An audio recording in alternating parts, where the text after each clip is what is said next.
Pagi semua, saya Lisbeth Silaban.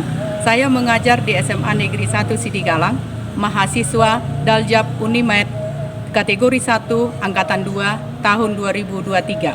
Program studi ekonomi NIP 9233411031. Saya akan melaksanakan ujian kinerja yang dilaksanakan di SMA Negeri 1 Sidigalang di kelas 10 dengan mata pelajaran ekonomi, materi, permintaan, dan penawaran. Berikut ini video pembelajaran saya. Slick back. No, slick back. That's what I said. Slick back. No, nigga, I'm a pimp named Slick back. Pimp named Slick back. Pimp named Slick back. Nigga, are you deaf? I'm a pimp named Slick. Oke, selamat pagi semua. Apa kabarnya? Baik, Bu.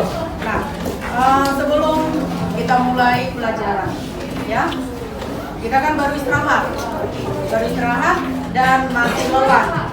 Yang tadinya praktek P5-nya, sehingga Ibu memberikan berupa semangat untuk selamat paginya. Untuk selamat paginya, tepuk tangan, ya, semangat 3 kali ya, oke? Oke. Dan 2 kali nanti tepuk tangannya, yes, oke. Kita mulai, oke, semangat semua. Oke. Nah, tadi kita mulai tepuk tangan 3 kali. Yes. Ayo, 1, 2, 3. Semangat. Jadi sebelum ya masuk kita ke materi sekarang, yaitu tentang permintaan dan penawaran.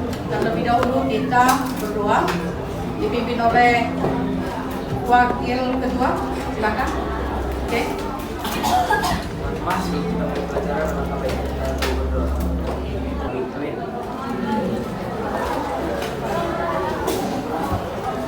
Oke, nah, jadi minggu yang lewat kita sudah masuk tentang materi, yaitu peran pelaku kegiatan ekonomi.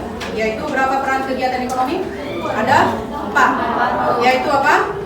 Yaitu rumah tangga konsumen, rumah tangga produsen, rumah tangga pemerintah, dan rumah tangga masyarakat luar negeri. Nah, jadi di antara anak-anak kami, ya, setelah kita mempelajari minggu yang lewat tentang peran pelaku kegiatan ekonomi, nah, ada sebaiknya Ibu menanyakan terhadap siswa kami, yaitu tentang materi minggu yang lewat. Ya, siapa yang tahu? Ya, siapa yang bisa menjelaskan materi kita yang minggu yang lewat? Oke? Oke, berdiri.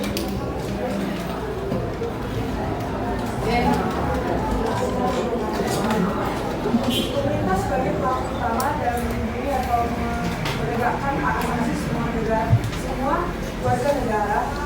Rumah tangga pemerintah memiliki 3 peran, yaitu sebagai produsen, konsumen, dan regulator. Rumah tangga pemerintah sebagai penentu kebijakan pemerintah di sebuah wilayah atau negara.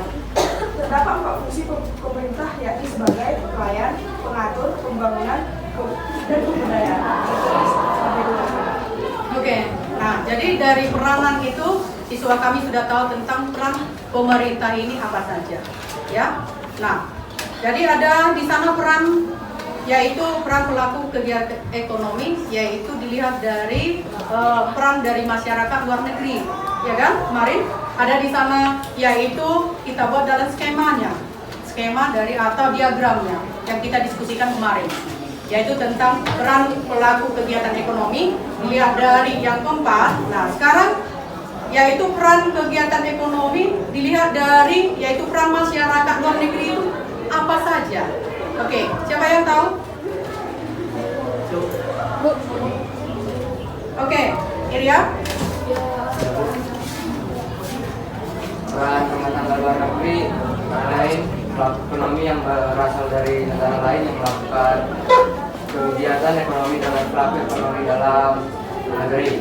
Peran rumah tangga tersebut antara lain 1. Membeli barang dan jasa yang diproduksi oleh pelaku ekonomi dalam negeri. 2.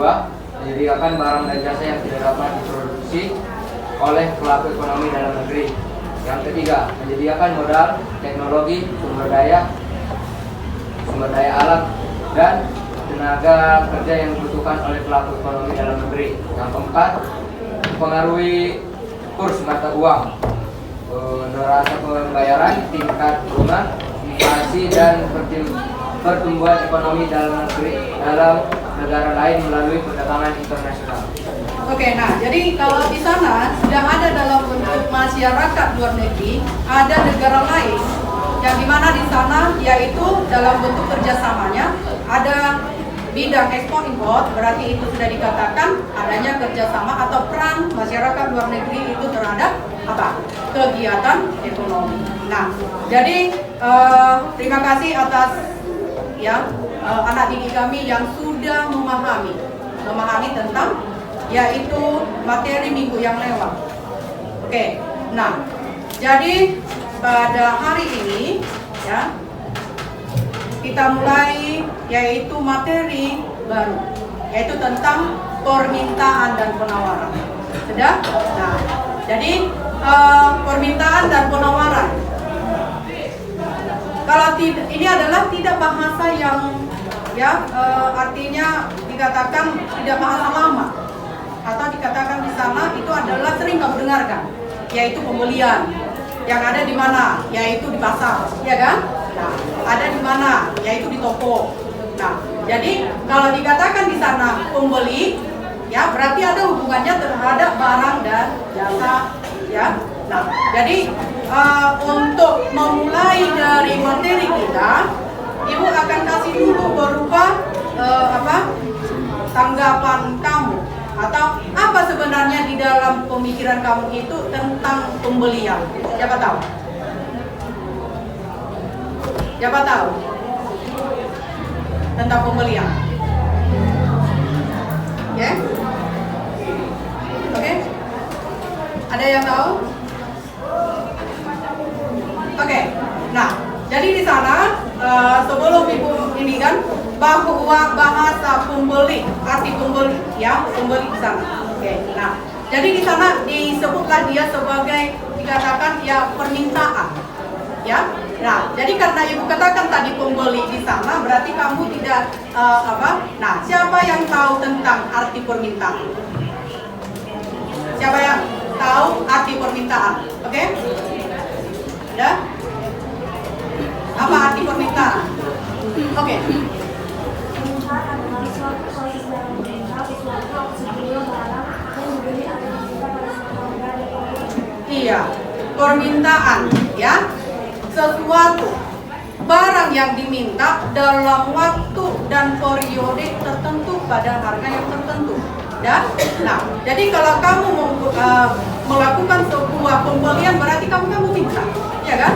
Permintaan itu ya artinya kita membeli sesuatu barang. Dari mana? Yaitu pasar. Nah, jadi kamu sering melakukan ini kan? Sering melakukannya. Malah dikatakan setiap hari. Dikatakan itu ada apa? Permintaan terhadap apa? Kebutuhan kita, ya kan? Kebutuhan kita. Nah, jadi yang kita persiapkan apa? Yaitu berupa uang. Oke, ya bagus. Yang dikatakan oleh temanmu, yaitu permintaan itu adalah sesuatu barang yang diminta atau sejumlah barang yang diminta, ya. Di mana di sana yang diminta itu adalah berupa barang yang mau kita butuhkan. Harus kita persiapkan berupa uang, harga. Makanya di pasar itu ada harga pasar, ya. Nah, yang berikutnya, siapa yang pernah mendengarkan penawaran? Penawaran, oke. Apa yang dimaksud dengan penawaran? Penawaran adalah banyaknya barang atau jasa yang tersedia dan dapat ditawarkan oleh produsen kepada konsumen pada setiap tingkat harga selama periode waktu tertentu. Iya, supply, ya, yaitu penjual. Penawaran. Nah, kalau kita melakukan penawaran, berarti di sana juga tentang harga. Nah, ketika kita menawarkan sesuatu barang, ada naik atau ada turun. Nah, jadi dikatakanlah di sana slope positif. Ya, ada kalau dia naik ya penawarannya, maka barang yang ditawarkan akan naik juga, slope positif. Ya. Nah, jadi beda dengan permintaan tadi adalah slop negatif. Ketika kita meminta ya atau permintaan kita itu harga itu naik, maka permintaan kita berkurang. Kenapa? Disebabkan harga naik. Sudah? Nah, jadi terima kasih untuk anak didik kami. Berarti di setiap harinya kamu sudah mengetahui apa sebenarnya permintaan. Secara sederhananya dalam kehidupan sehari-hari kamu itu sudah tahu itu sebenarnya permintaan. Nah, jadi di dalam materi kita pada saat ini ya, Ibu akan menjelaskan apa sih sebenarnya permintaan dan penawaran di pasar. Apa faktor-faktor yang ada di sini ya di dalam permintaan dan penawaran, dan ya apa saja hukum permintaan dan penawaran itu dan bagaimana kurvanya. Dari buku permintaan masuk ke dalam kurva, maka anak didik kami mengetahui bagaimana sebenarnya grafik dari permintaan dan penawaran di pasar. Oke? Nah, jadi sebelum ya kita masuk ke dalam materinya, yaitu tentang pengertian permintaan dan penawaran ini, sebaiknya ya Ibu kasih dulu berupa di sana ada berbasis masalah, yaitu kadang kita kalau di pasar ya banyak masalah-masalah yang kita hadapi kan, baik si pembeli maupun si penjual. Dari bentuk apanya? Baik dari barangnya, baik dari apanya? Yaitu harganya. Jadi apa saja sih yang akan ya dipermasalahkan di pasar ini? Ya, kita lihat dulu di sini secara umum, yaitu tentang permasalahan yang ada di pasar. Kita lihat dalam yaitu videonya. Jadi anak didik kami akan ya melihat dan mengamati video tersebut. Setelah Anda amati, berarti Anda harus bisa ya apa sebenarnya yang menjadi masalah.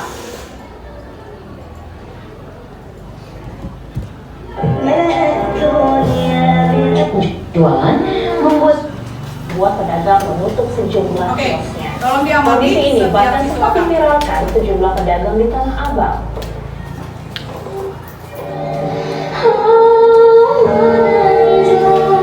Viral di media sosial, sepinya pasar Tanah Abang berdampak pada turunnya omset penjualan, membuat sejumlah pedagang terpukul.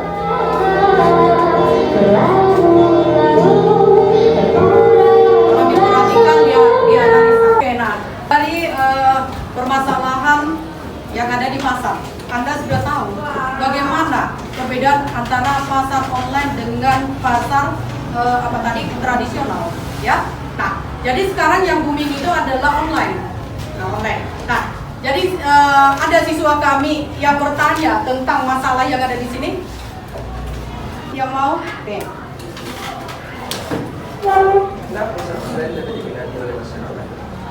Oke, pasar online diminati, ya. Sebenarnya ini karena pengaruh dari ini kan, ya, HP-nya secara online lebih enak. Saya itu kalau saya belanja, ya saya duduk di rumah, pasti apa? Barangnya sudah datang, ya kan? Nah, jadi kita itu dalam artinya manusia ini tidak akan pernah puas sebenarnya, ya. Kalau misalnya barang itu tadi ada di pasar, mungkin saja karena sudah ada ini secara ya kita kan enak memakai yang ini kan, kita pesan, kasih di keranjangnya, baru kasih nomor rekeningnya, langsung ya sampai barangnya. Sama siapa? Apakah dia melalui Shopee, apakah melalui Lazada dan lain sebagainya kan? Nah, jadi lebih ya kita sebenarnya itu kalau menurut kita zaman sekarang, ya kan, ini penyelesaian zaman sekarang kan, zaman sekarang bahwa sebenarnya lebih enak belanja online, iya kan? Nah, ketimbang karena di online itu bisa aja sudah tersedia semua apa yang sudah kita inginkan, bisa saja. Nah, tetapi itu tadi bisa aja bahwa barang itu tidak memuaskan bagi kita. Nah, jadi lebih artinya kedua-duanya sebenarnya haruslah kita minati. Supaya apa? Supaya maju. pasar yang ini, pasar yang online-nya, supaya maju. Nah, itulah yang dikatakan tadi, seperti hari raya dan lain sebagainya, banyak yang pesan online-nya. Nah, sehingga pasar tradisional ini akan tumbuh atau tidak lancar. Oke. Nah, jadi untuk anak didik kami, ya belajarlah untuk belanja di mana yang mereka puas, yang kamu puaskan di mana barang itu ya ada dan bisa ya memenuhi kebutuhan siswa kami tersebut. Oke. Nah, jadi dari masalah itu sehingga ya dari materi ini kita akan ya untuk membahas berikutnya materi, Ibu bagi dalam bentuk kelompok ini supaya kita bisa apa? Tanya jawab. Kita memberikan pendapat dan lain sebagainya supaya anak didik kami tahu bahwa apa sebenarnya permintaan penawaran dan apa yang terjadi di pasar tersebut. Oke. Nah, jadi untuk kelompoknya Ibu sudah bagikan kemarin ada 6 kelompok yang terdiri dari 6 siswa.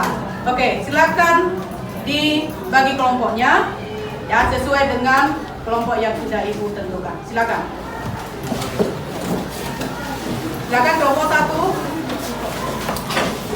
kelompok 2, kelompok 3, kelompok 4, 5, 6. Oke, silakan. Silakan.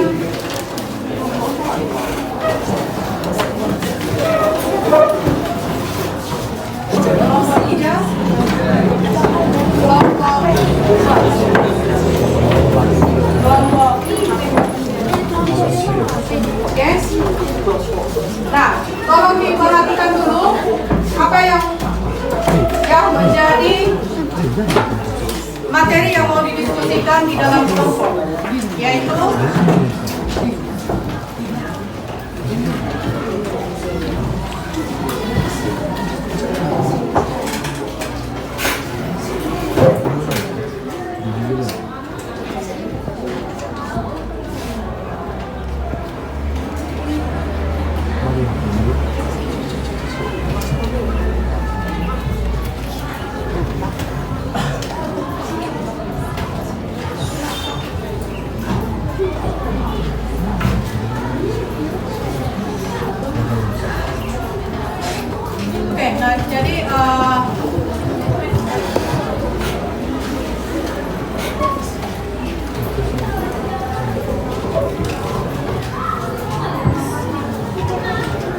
yang ada di sana.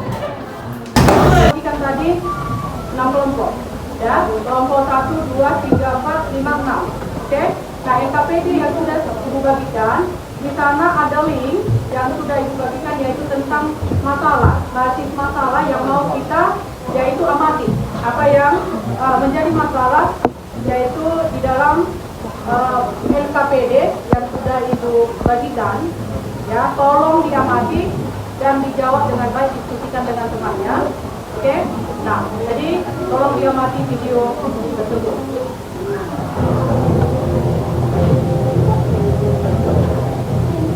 Intinya dengan media itu sosial media dan ekonomi media itu yang kami gunakan dan kemudian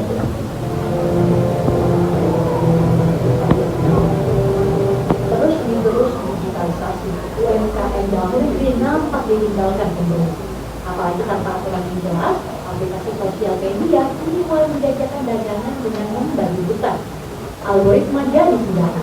Penikmat konten sosial media seakan dicuci otaknya. Bagaimana tidak, beragam dagangan yang datang dari luar negeri terus menghantam negeri sendiri. Harga yang ditawarkan pun tidak masuk akal. Contohnya pakaian yang dijual di sana bisa dibanderol di bawah Rp10.000 saja. Angka ini seolah-olah merobek-robek pasar pakaian tanah air.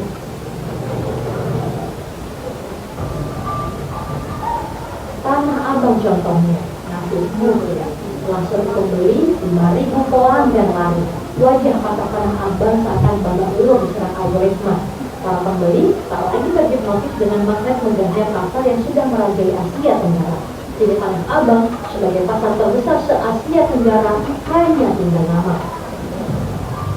Para pedagang dengan sama suara, contohnya Aulia, Pedagang yang dengan lantang meminta aplikasi sosial media dihapus agar periuk nanti para pedagang pasar Tanah Abang terisi kembali.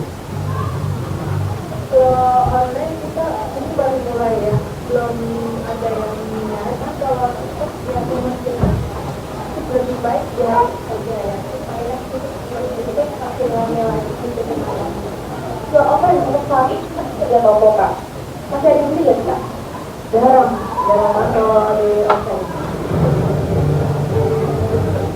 Asosiasi UMKM menyebut bahwa investasi pemerintah saat ini sudah terlambat. Meski begitu, Ketua Umum Aku Mandiri Herawati Setiawangi menilai hadirnya social commerce yang turut berjualan akan mengurus UMKM. Sebab barang yang diperdagangkan di social commerce mulai merambat ke makanan segar dan notabene akan menghantam langsung pedagang pasar Tanah Abang. Dia terlambat ya, tapi tidak ada istilah kata terlambat untuk maju karena memang dengan dampak TikTok Shop itu saya beberapa bulan yang lalu juga sudah dimintain tanggapan. Saya malah memberikan ide untuk antara media sosial dengan e-commerce itu memang harus wajib dibuka gitu, karena di situ ada transaksi dahulu, pengawasannya kan juga kementeriannya beda ya. Apalagi kalau media sosial itu kan tidak semua pelaku UMKM itu bisa waktunya itu masuk gitu loh Pak. Makanya kan mereka akhirnya dampaknya kan luar biasa. Mereka yang jualannya offline karena dia harus wajib hadir di tempat, dia tidak akan bisa menggunakan media itu. Nah itu mungkin saya sangat gembira bila ini memang benar-benar sudah ditekan, hanya saja kan ini pasti akan harus ada tata kelolanya juga Pak, karena memang kayak produk-produk yang masuk ke Indonesia itu menjadi masalah ya. Nah, jadi bisa kelompok per kelompok mendiskusikan apa yang menjadi masalah yang ada di pasar Tanah Abang tadi ya. Nah, jadi antara apa dia yang bermasalah, faktor-faktornya apa?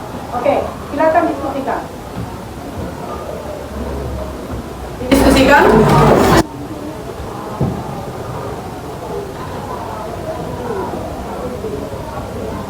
Oke.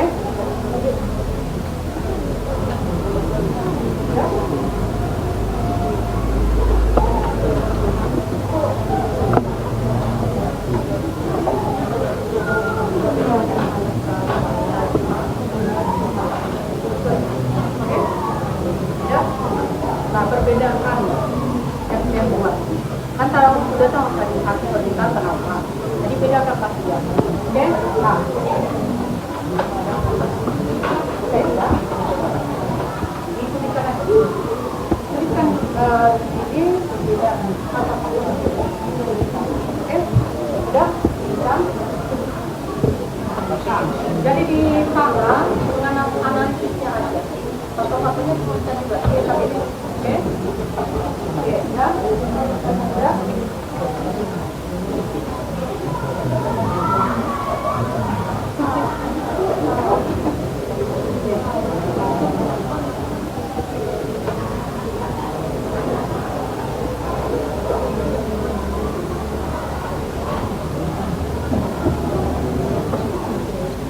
Siapa yang mempresentasikan dari hasil diskusinya? Oke, silakan.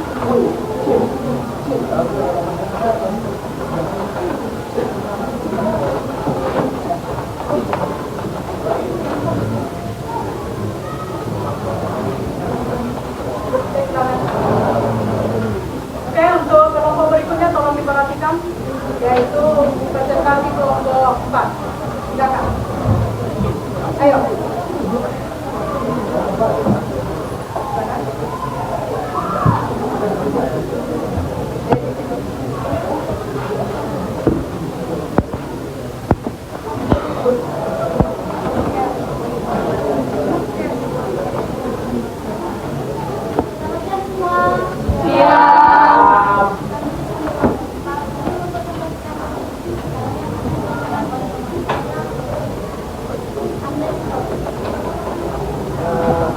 Hasil analisis kami mengenai penyebab masalah dari data yang disajikan melalui pengendalian, yaitu adanya perbedaan harga pasar online dengan pasar tradisional.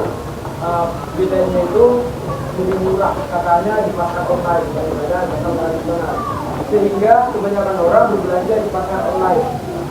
Hal itu menyebabkan pasar tradisional nggak dikenal banyak orang.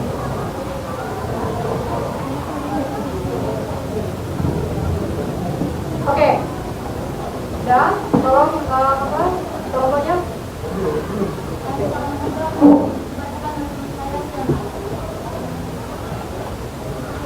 Coba dijelaskan apa saja yang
Tolong dijawab.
Ada perubahan kebijakan pemerintah.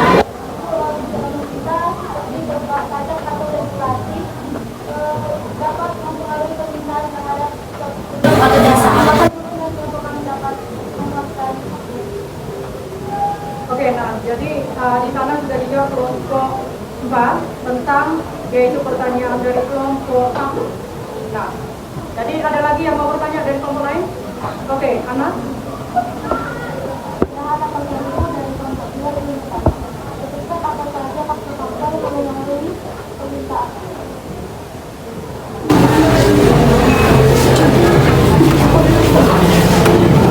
Oke. Iya. Faktor-faktor permintaan yang ditanyakan oleh Hana. Nah, faktor-faktor yang mempengaruhi permintaan itu satu, harga barang sendiri, terus yang kedua pendapatan per kapita, yang ketiga selera masyarakat, keempat jumlah penduduk, kelima perkiraan harga yang akan datang, keenam distribusi pendapatan, yang ketujuh usaha-usaha produksi meningkat kebutuhan. Oke, nah jadi di sana sudah dijelaskan oleh kelompok 4 Nah, di mana di sana yaitu tentang faktor-faktor permintaan dan bagaimana yang disebut di sana yaitu tentang permintaan. Nah, jadi kelompok 4 sudah menjelaskan ada 8 faktor-faktor ya yang mempengaruhi dari permintaan, yaitu di mana di sana yaitu harga barang yang bersangkutan, harga barang lainnya, pendapatan per kapita dan lain sebagainya. Di sana itulah yang mempengaruhi faktor-faktor ya permintaan yang ada di pasar yang sudah Anda analisa tadi atau yang sudah Anda amati dari video yang Ibu tayangkan. Oke? Nah, jadi terima kasih untuk kelompok 4. Oke, tepuk tangan.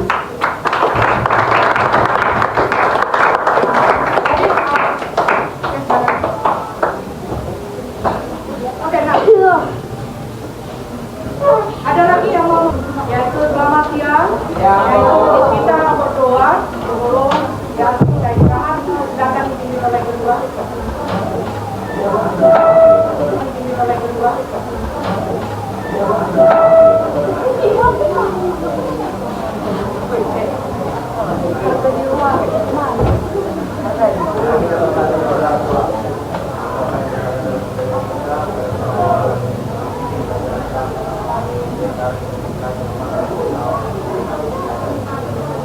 Pak.